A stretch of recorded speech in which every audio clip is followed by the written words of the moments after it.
আমি আপনাদের কাছে সহযোগিতা কামনা করছি যে আপনারা আমার বাবার হত্যার বিচার চাই। আমি আপনারা এই বিষয়ে আমার সহযোগিতা করবেন, আপনারা নিউজ করবেন, আপনারা জানাবেন। নিখোঁজের প্রায় এক সপ্তাহ পর ভারতে উদ্ধার করা হয়েছে ঝিনাইদহ 4 আসনের সংসদ সদস্য আনোয়ারুল আজিম আনারের মরদেহ। নিখোঁজের এক সপ্তাহ পর ভারতের পশ্চিমবঙ্গে উদ্ধার হলো ঝিনাইদহ 4 আসনের এমপি আনোয়ারুল আজিম আনারের মরদেহ। বুধবার সকালে কলকাতার নিউটাউন এলাকার বিলাসবহুল আবাসন, বিলাসবহুল মানে অনেক খুব এক্সপেন্সিভ জায়গা যেখানে ধরে থাকে, সম্বিতা গার্ডেনের একটি ফ্ল্যাট থেকে সংসদ সদস্য আনোয়ারুল আজিমের মরদেহ উদ্ধার করে কলকাতা পুলিশ। সম্মানিত দর্শক মণ্ডলী, ঝিনাইদহের 4 আসনের সংসদ সদস্য আনোয়ারুল হক আজিম অর্থাৎ যাকে আনার এমপি আনার হিসেবে যাকে চেনা হয়, সেই এমপি আনার আপনারা হয়তো অনেকে জেনে থাকবেন যে গত 14 মে থেকে সে নিখোঁজ ছিলেন, কিন্তু ইতিমধ্যে তাকে পাওয়া গেছে মৃত অবস্থায়, তার মরদেহ পাওয়া গেছে ভারতের কলকাতায়। প্রিয় দর্শক, এমনকি এটা হয়তো আপনারা জেনে থাকবেন যে সেই এমপি আনার সেই ভারতে চিকিৎসার জন্য গিয়েছিলেন, সেখান থেকে কিন্তু নিখোঁজ। দীর্ঘ এই প্রায় 2 সপ্তাহ চলছে সে নিখোঁজ অবস্থায়, ইতিমধ্যে তাকে পাওয়া গেছে। এর পিছনে কারা রয়েছে, এর পিছনে কি তথ্য রয়েছে যে এমপি আনার হঠাৎ করে আওয়ামী লীগের এমপি হয়ে একজন এমপি সে হঠাৎ করে এভাবে নিখোঁজ, এমনকি নিখোঁজ থেকেই সে দুনিয়া থেকে চলে গিয়েছে, কারা এই কাজটি করেছে, বিস্তারিত তথ্য এই ভিডিওতে আপনাদের মাঝে তুলে দেবো। প্রিয় দর্শক, এই জন্য ভিডিওটি খুবই গুরুত্বপূর্ণ, 1 সেকেন্ডেও না টেনে ধৈর্য সহকারে শেষ পর্যন্ত দেখবেন। চ্যানেলে নতুন দর্শক হলে অবশ্যই চ্যানেলটিকে সাবস্ক্রাইব করে পাশে থাকা বেল বাটনটি অন করে দিবেন। প্রিয় দর্শক, কথা না বাড়িয়ে ভিডিওতে একটি লাইক দিয়ে দেখতে থাকুন সম্পূর্ণ ভিডিওটি। নিখোঁজের প্রায় এক সপ্তাহ পর ভারতে উদ্ধার করা হয়েছে ঝিনাইদহ 4 আসনের সংসদ সদস্য আনোয়ারুল আজিম আনারের মরদেহ। পশ্চিমবঙ্গ থেকে আজ মরদেহটি উদ্ধার করা হয়। এর আগে ভারত গিয়ে নিখোঁজ হন তিনি। এ ঘটনায় পশ্চিমবঙ্গের বরানগড় থানায় সাধারণ ডায়েরি করা হয়। সবশেষ গত 14 মে পরিবারের সাথে যোগাযোগ হয়। 16 মে ব্যক্তিগত সহকারী আব্দুর রৌফের কাছে তার মোবাইল থেকে একটি মিসড কল আসে। এরপর থেকে লাপাত্তা ছিলেন তিনি।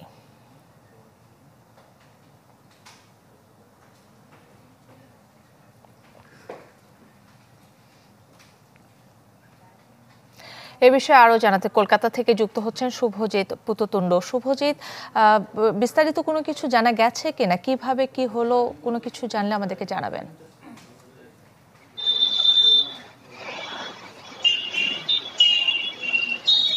দেখুন, প্রাথমিকভাবে মনে করা হচ্ছে সোনা পাচারকারী চক্রে একটা র্যাকেটের কারণেই তিনি মারা গিয়েছেন বা তিনি খুন হয়েছেন।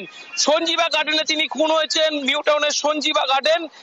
পুলিশ বলছে যেদিন তিনি নিখোঁজ হয়েছেন সেই দিনই খুন হয়েছে এবং তাকে তার যে বডি, সেই বডি কোনোভাবে সরিয়ে দেওয়ার জন্য নানাভাবে মোবাইল লোকেশন বিভ্রান্ত করার চেষ্টা করা হয়েছে পুলিশকে। মারা গিয়েছেন এই বিষয়ে কিন্তু কার্যত নিশ্চিত, কারণ কেন্দ্রীয় স্বরাষ্ট্র মন্ত্রকের একটা সূত্র একেবারেই নিশ্চিত করেছে নিউটাউন সঞ্জীবা গার্ডেনে যে দেহ উদ্ধার হয়েছে সেটি একেবারে এমপির যে দেহ, সেই দেহর সাথে সম্পূর্ণভাবে ম্যাচ করেছে। কিছুক্ষণ আগে সেই দেহ উদ্ধার করা হয়েছে, নিউটাউন টেকনোসিটি থানার পুলিশ সেটা কিন্তু উদ্ধার করেছে। সব মিলে যদি আপনি দেখেন, ব্যারাকপুর পুলিশ কমিশনারের আন্ডারে তিনি ছিলেন প্রথমে এবং সেখানেই কিন্তু জিডি হয়েছে, তিনি মারা গিয়েছেন।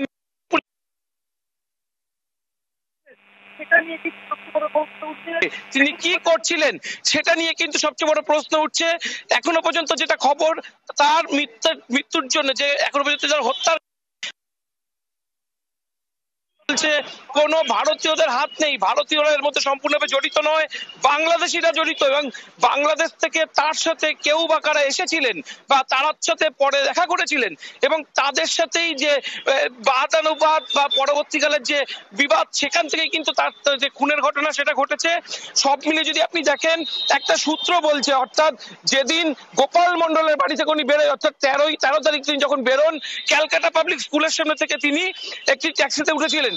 সেই ট্যাক্সি তাকে কোথায় নামিয়েছিলেন? তাকে নামিয়েছিলেন নিউটাউনে।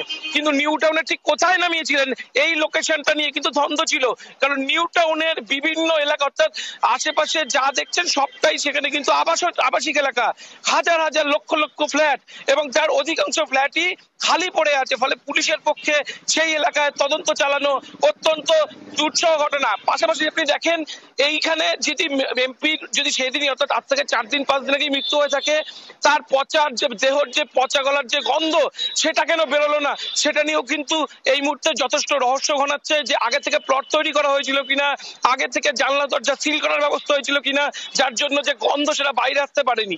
সব মিলিয়ে পুলিশ কিন্তু তদন্ত চালাচ্ছে। যে আবাসনের মধ্যে এই ঘটনা ঘটেছে সেখানে এখনো সংবাদপত্রকে প্রবেশ করতে দেওয়া হচ্ছে না, তার বাইরের ছবি আমরা দর্শককে আপাতত দেখাচ্ছি। এবং পুলিশের তরফ থেকেও কিন্তু কার্যত মুখ খোলাচ্ছে না, একেবারেই পুলিশের তরফ থেকে মুখ খোলা হচ্ছে না যে কেন এই ঘটনা ঘটেছে। সব মিলিয়ে বা এখানে গ্রেপ্তার করা আছে ব্যারাকপুর পুলিশ কমিশনারেট বা নিউ টাউন পুলিশ, কেউই কিন্তু এখনো পর্যন্ত মুখ খোলেনি। যখন যে বাকি তথ্য আসবে সেই তথ্য কিন্তু আমরা জানাতে থাকবো। কাকলি। শুভজিৎ, আপনাকে ধন্যবাদ। দর্শক, ঝিনাইদহ 4 আসনের সংসদ সদস্যের মরদেহ পশ্চিমবঙ্গ থেকে উদ্ধার করা হয়েছে। ঝিনাইদহ 4 আসনের এমপি আনোয়ারুল আজিম সাহেব, তিনি ভারতে চিকিৎসা করতে গিয়ে নিখোঁজ হন এবং আজকের খবর হচ্ছে কলকাতার নিউ টাউনের ফ্ল্যাট থেকে তার লাশ উদ্ধার করা হয়েছে। এবং এ ব্যাপারে স্বরাষ্ট্রমন্ত্রী একটি বিবৃতিও দিয়েছেন। তো সেই বিবৃতিটি আমরা দেখি। সেটা হচ্ছে, খুন হয়েছেন এমপি আজিম, এটা স্বরাষ্ট্রমন্ত্রী বলতেছেন। স্বরাষ্ট্রমন্ত্রী আরো বলেছেন যে ঝিনাইদহ 4 আসনের সংসদ সদস্য আনোয়ারুল আজিম ভারতের পশ্চিমবঙ্গে খুন হয়েছেন বলে জানিয়েছেন স্বরাষ্ট্রমন্ত্রী। বুধবার দুপুর 1:30টায় নিজের বাসায় সংবাদ সম্মেলনে তিনি কথা বলেন। চিকিৎসার জন্য আনোয়ারুল আজিম দেশের বাইরে গিয়েছিলেন, সেখানে তাকে পরিকল্পিতভাবে তা করা হয়েছে। ভারতের পুলিশ আমাদের বিষয়টি নিশ্চিত করেছেন যে তিনি বেঁচে নেই, তবে তাকে ভারতের কেউ খুন করেনি, বাংলাদেশিরাই করেছে। এখন ভারতের কেউ করলেও আপনি বলবেন নাকি? স্বরাষ্ট্রমন্ত্রী বলেছেন যে কারা কারা মেরেছে তা জানতে বাংলাদেশ ও ভারতের পুলিশ কাজ করতেছে। তিনি বলেন যে আটক 3 জন বাংলাদেশ পুলিশের কাছে আছে। তার মানে ভারতে মারলে আবার বাংলাদেশ পুলিশের কাছে কিভাবে আসলো? তাদেরকে জিজ্ঞাসাবাদ করা হচ্ছে। তার মানে আটক 3 জন কি বাংলাদেশে ছিলেন? মানে তারা ঘটনাস্থলে ছিলেন না, কিন্তু ষড়যন্ত্রের সঙ্গে জড়িত, বিষয়টি ক্লিয়ার না। তিনি বলেন যে এ নিয়ে ভারতের সঙ্গে বাংলাদেশ সম্পর্ক ফাটলের কোনো সম্ভাবনা নেই, তা তো নাই। সংবাদ সম্মেলনে পুলিশ পরিদর্শক চৌধুরী আব্দুল মামুন, ঢাকা মেট্রোপলিটন পুলিশের কমিশনার হাবিবুর রহমান উপস্থিত ছিলেন। বুধবার সকালে কলকাতার নিউ টাউন এলাকার বিলাসবহুল আবাসন, বিলাসবহুল মানে অনেক খুব এক্সপেন্সিভ জায়গা যেখানে ধনীরা থাকে, সম্বিতা গার্ডেনের একটি ফ্ল্যাট থেকে সংসদ সদস্য আনোয়ারুল আজিমের মরদেহ উদ্ধার করে কলকাতা পুলিশ। বিভিন্ন সূত্র থেকে জানা যাচ্ছে যে এই হত্যাকাণ্ডের সঙ্গে 6 জন জড়িত, তারা সবাই বাংলাদেশি। তাদের 5 জন হত্যাকাণ্ডের পর বাংলাদেশে পালিয়ে এসেছেন। বোঝা গেল যে তারা বাংলাদেশে পালিয়ে এসেছেন হত্যাকাণ্ডের পরে, তখন বাংলাদেশ থেকে তাদের গ্রেপ্তার করা হয়েছে। যে ফ্ল্যাটে খুন হয়েছেন সেটির মালিকও বাংলাদেশি। আচ্ছা, এই ঘটনায় আটক একজনের নাম হচ্ছে আমানুল্লাহ। এর আগে গত 12ই মে এমপি আজিম চিকিৎসার জন্য ভারতে যান। ওই দিন সকালে নিজের গাড়িতে একাই তিনি দর্শনার উদ্দেশ্যে রওনা হন। বেলা 11টায় তিনি দর্শনা চেকপোস্ট পার হয়ে ভারতের গেদে স্টেশনে প্রবেশ করেন। এর 2 দিন পর 14ই মে থেকে তার সবার সঙ্গে যোগাযোগ বিচ্ছিন্ন হয়ে পড়ে। জানা যায় এমপি আজিম কলকাতার মন্ডলপাড়ায় তার বন্ধু গোপাল বিশ্বাসের বাড়িতে উঠেছিলেন।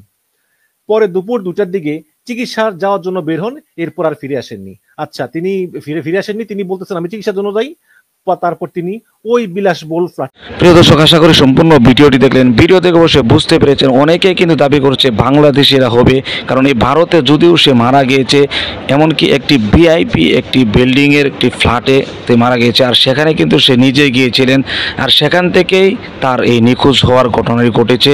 আর এই কাজটি ভারতের কোনো মানুষ করেনি।